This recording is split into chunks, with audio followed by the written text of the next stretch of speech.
And he wouldn't say a word to me. And the one time he said a word to me, I was leaving him material. I go, okay, here's the clinical study that I just talked about. Just want to leave you a copy. To me.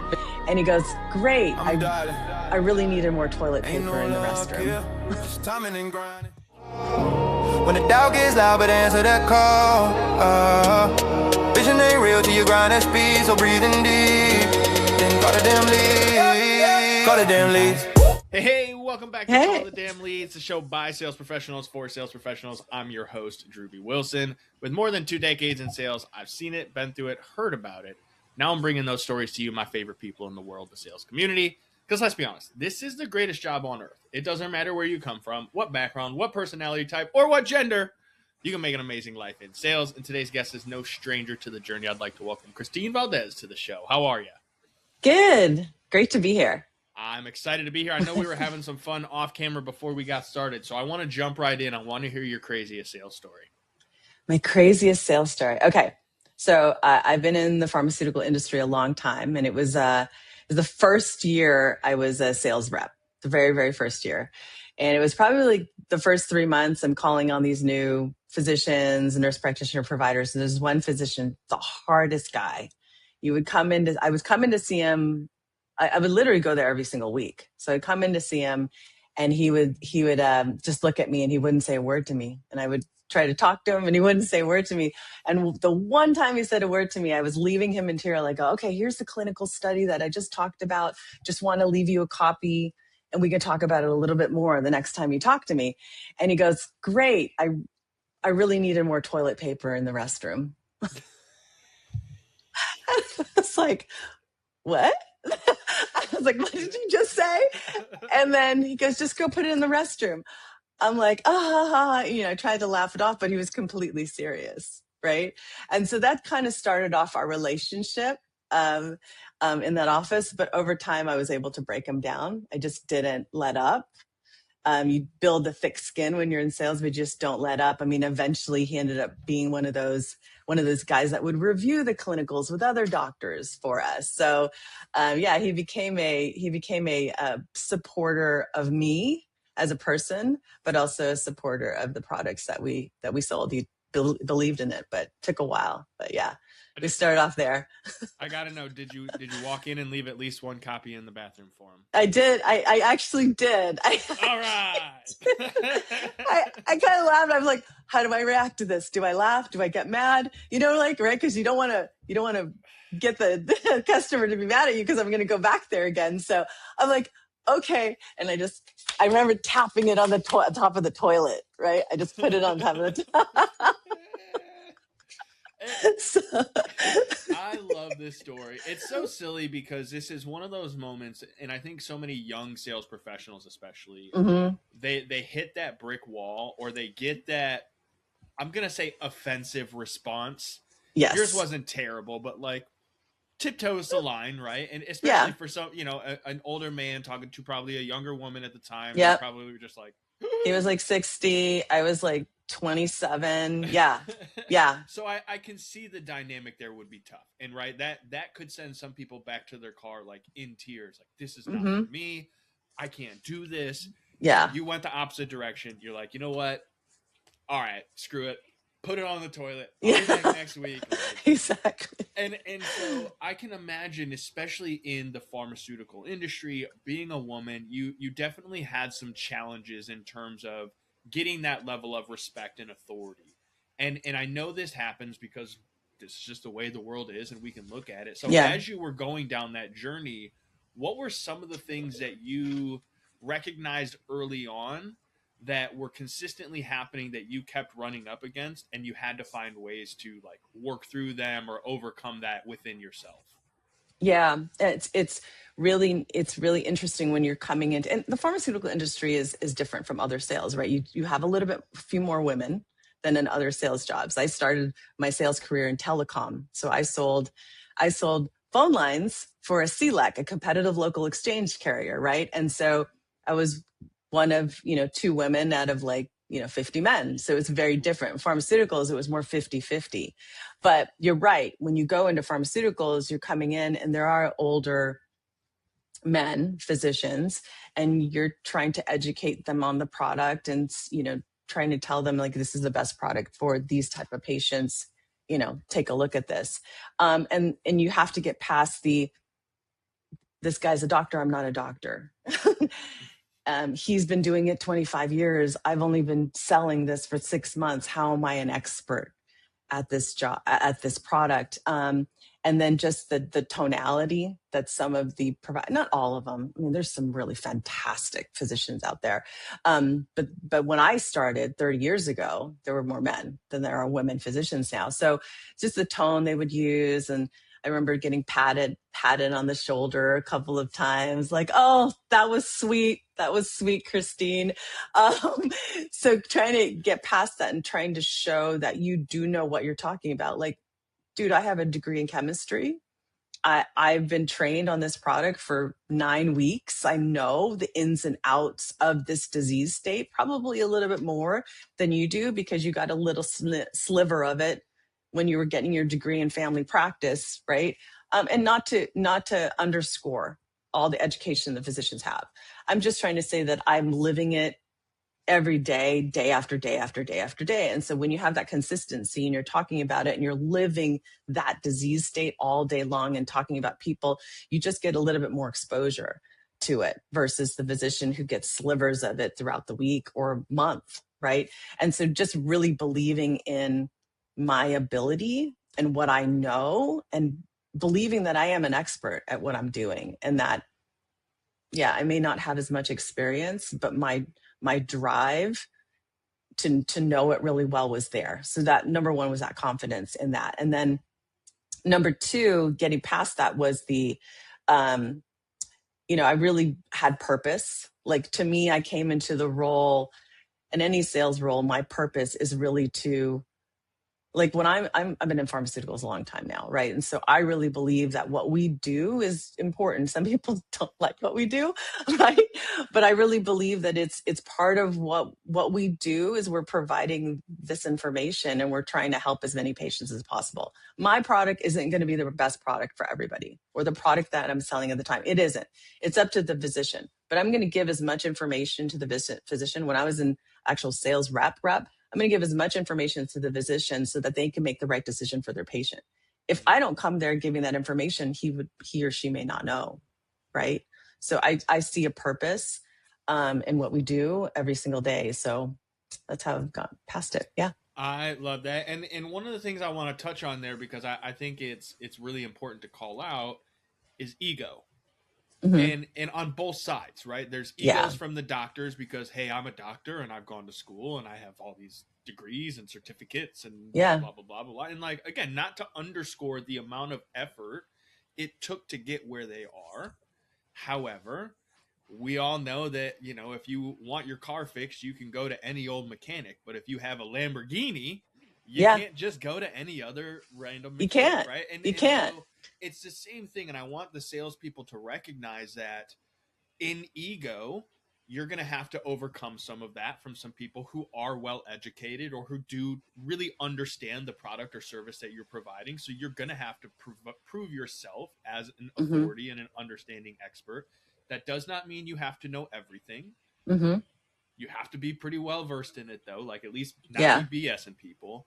And I think the other side for you is the ego past yourself to be able to bring yours back and say, hey, listen, even though I am more educated on this than you, and I probably could tell you more about this than you know, I'm going to lay off a little bit and give you some of the leeway to respect.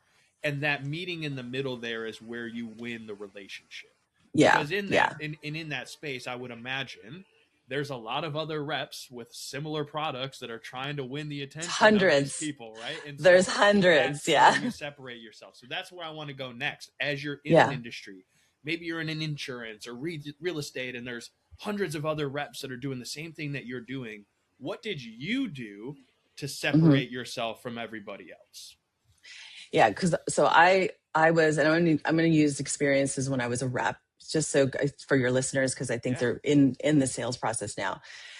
You have to educate yourself on whatever you're selling, like you said. So that's the first thing, like really knowing my product, really knowing the competitors. So if I was a real estate agent, for example, Like I would take the same process. If I was a real estate agent and I was selling in a certain market, I would go to every single type of house in that market and understand the type of houses, understand the type of customers, understand the pricing, understand the roofs that are on those houses, like really understand who are the builders, I would really know everything, right? And it's the same thing in the industry that I'm in. I knew everything with the competitors, their product inserts, how the drug worked, the side effect profile, I knew it. The second thing is I had to know how to articulate it, because in sales, you can know it, right? We can all know it. But if you can't articulate it clearly, then you're not going to be able to sell it.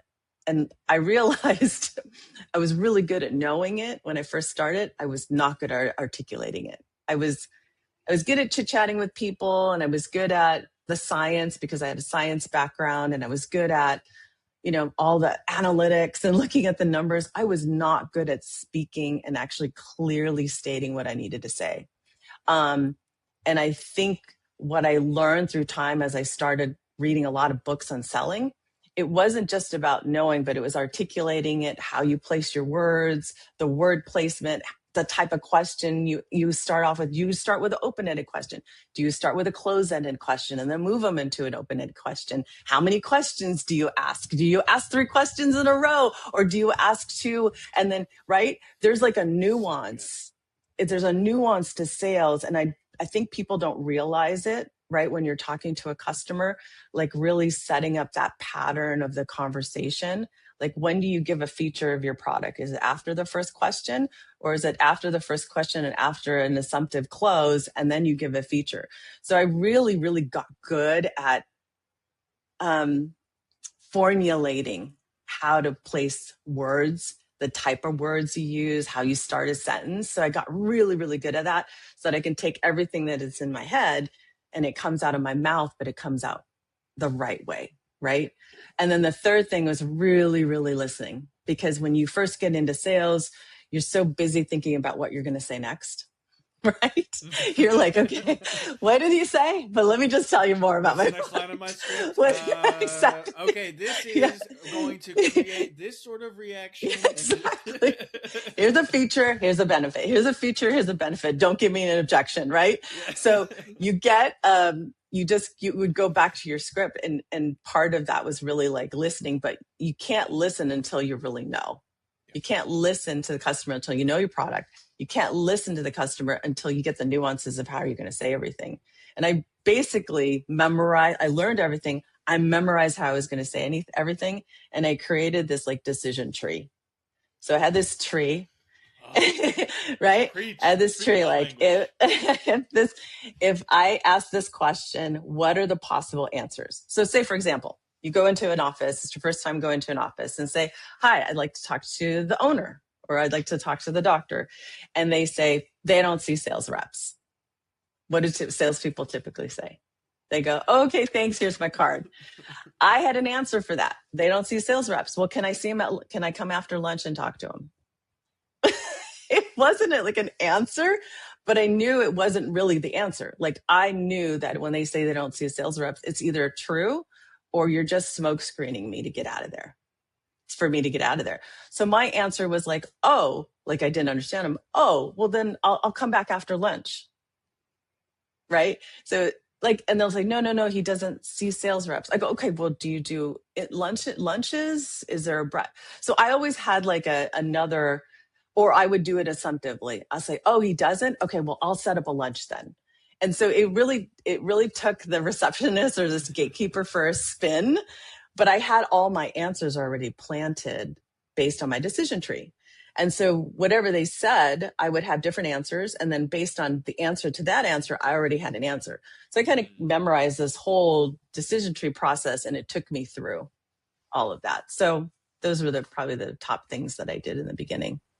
Absolute brilliance. Make sure you guys rewind this and like listen to it a couple of times, sit down, go through, create your decision tree. Mm-hmm. I read a book a couple of years ago called The Tree of Knowledge.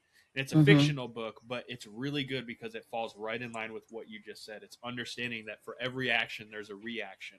Yep. And if you understand the path through which they could potentially flow, because it's not Mm-hmm. always going to be the same. Every person doesn't react the same way to certain words or phrases. And so that's the nuance of, okay, you got to listen so that you Mm-hmm. understand who you're working with, because that's going to give you the indicator of which of these paths you need to go down.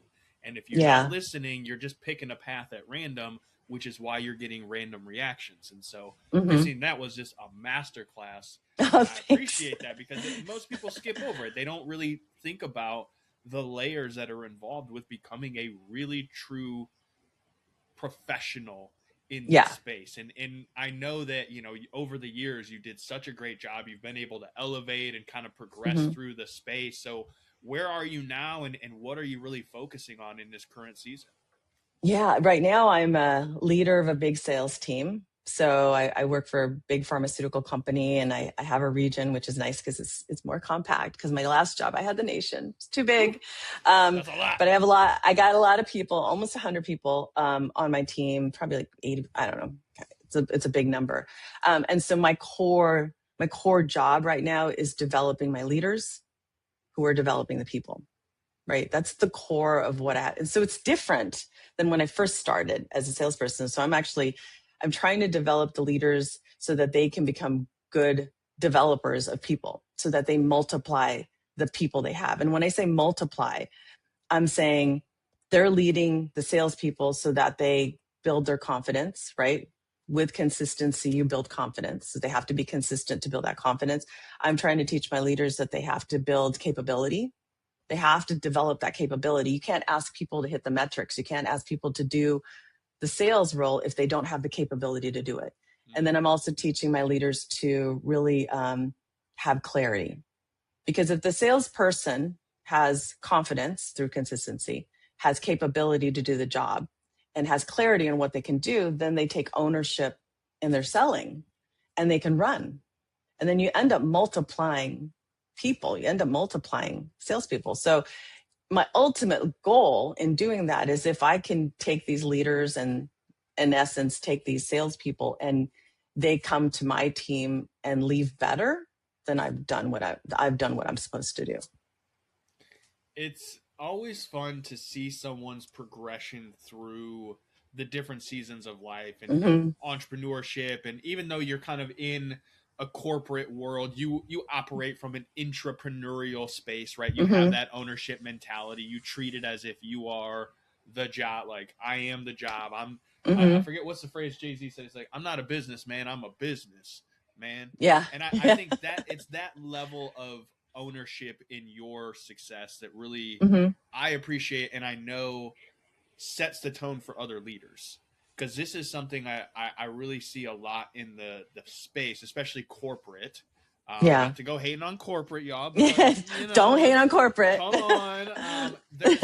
There's a lot of leaders who say one thing, but they wouldn't actually get in the trenches and do that. Yeah. And I understand at a certain level, it's not a leader's job to get on the phone and make calls, but every now and then you got to be willing to jump in there and be like, let me get on a couple of calls with you. Oh yeah. Because I'm giving you everything that I know works. And if you're telling me that it's not, I'm going to go and experience it for myself, because I'll make sure. And I get that vibe from you a lot. Oh yeah. I'll roll up my sleeves and I'll get out there. I go really vertical. I think sometimes people say you're going a little too vertical. You need to like, and so I'm in the field a lot more than most people. Like, I'm all over the place because I really want to see what's happening, and maybe I can see it, and maybe with my leaders we can figure out a better way, right? Maybe there's just little nuance. Sometimes it's just little nuances, but yeah, I like to go vertical. I like to be in the trenches also, just to be part of it, to not only for me to understand, but for the team to know that I'm in it with them. I'm in it. I'm there. I'm not telling you to be successful. I'm in it there so that we can be successful together. So that's it. And I think what's great about that is to use another cliche phrase, right? If you want to go fast, go alone. If you want to go far, go together. That's right. That's right. And there's an aspect of leadership that's difficult, because you can be very successful in sales and get promoted to leadership and absolutely fall on your face. It's not for everybody. No. And so what would you say are some of the big signs? Like, if someone is succeeding in sales and they're doing well, what's a sign that kind of shows you like they'd be a good fit to step into leadership? Because maybe we got some listeners that have great salespeople that are like, I kind of need to bring someone up, but they don't want to bring up the wrong person and mess the whole game up. What would you say are some of those? We'll use the kids' terms, the green flags, if you will. The green flags. Yeah, there's good green flags. So first of all, you can't see it when they're in their sales role. You have to give them some extra responsibility, right? Okay. So you have to give them some responsibility. Like, okay, instead of just doing sales, why don't you take on this project? And then you can observe it there, because I don't think you're going to see it fully. And like you said earlier, I've seen a lot of salespeople who are successful in sales go into management, and because it's a totally different skill set. Leading people is very different than being a salesperson. As a salesperson, you're N of one. Leading salespeople, the results of the people is how you're going to get paid, right? So it's not on you, and not everybody's going to sell like you. Right? You can't have everybody become mini-me's, right? So I think, first of all, you have to see them in action in a different project and try to learn that. And so if they can do a different project and learn different skill sets in that other project while they're doing their sales job, then it tells me, okay, they can do multiple tasks. Because in management, you are doing multiple. When you're leading people, you're going left and right because you've got people on your team and everybody needs something and everybody wants something different. And so if you can see that a salesperson can actually do these other things, then that's number one, right? Okay, they can handle multiple things and still stay grounded. Now, if they can't stay grounded, then you know that they still need development there. So you got to develop that. Number two is when you put them in projects, you have them, lead different people. Or you have them work in different groups or different teams. Like if they're not a team in sales now, you have them like lead without authority, right? And see how they do that. And so most people don't know how to do that at first, but you can see like, oh, okay, they did a really good job communicating that. They did a really good job organizing the project. And then you start to hone in those skills. So to your question, are there green flags? I think that it's hard to see it. Like, I think you can see it a little bit like in sales. Like, for example, in real estate sales, are they managing all? Are they doing their cold calling? Are they doing their networking? Are they managing their customers that are coming in that are looking for a house? Are they managing customers that are trying to buy a house and managing all those aspects and still managing to keep all the relationships and all the plates going? So there's that skill set that you can see. But I do believe that you should always give somebody a little bit more responsibility and see it in action at a small scale. Then you know where to take them, and you know if it's actually possible. If they can't, then you know that they're not. There's no. I don't say there's no hope. That's not what it is. You're ruined. That's it. You gotta go. No hope for you. That's it. No. Hit the road, Jack. You're out of here. Yeah. No, but I really love the part about give them a small project to manage with no authority. Yes. Because that'll show you how someone works within a group. And if you have no authority and your job is to get people to do things, it will test you to a new level. So I love that advice. I'm writing that down. I'm going to share that with my coaching clients and be like, hey, listen, next time you want to hire somebody or bring them on, like, here's how you do it. Because I think that's genius. And this little project. We could probably nerd about this all day long because I love your vibe, and I'm sure this is just the tip of the iceberg of the gems that you have to share. There's a lot in this brain. Yes. Hey, I can tell you give me that vibe that you've helped a lot of people figure out a lot of problems. So how do we find you, follow you, check out more of your content? Because there's so much more we can learn from you. So I do have a website. It's ChristineValdes.com. It's in the process of getting revamped. But it's up if you want to message me there, or you can just connect with me on LinkedIn, Christine Valdes on LinkedIn. Yeah. Love that. Well, I will make sure we put those links in the show notes. You guys go check her out, follow the content.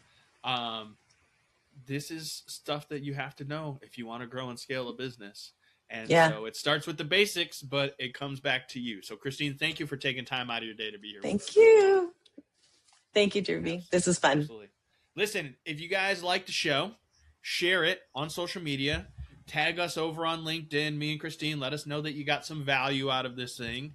Maybe you know someone who sucks at leadership.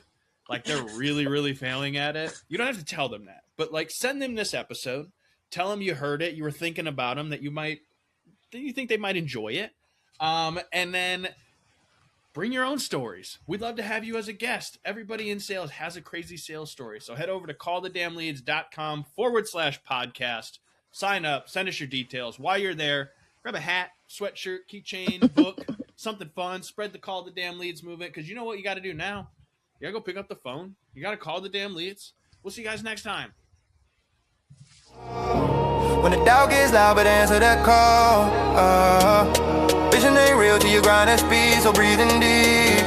Then call the damn leads. Call the damn leads.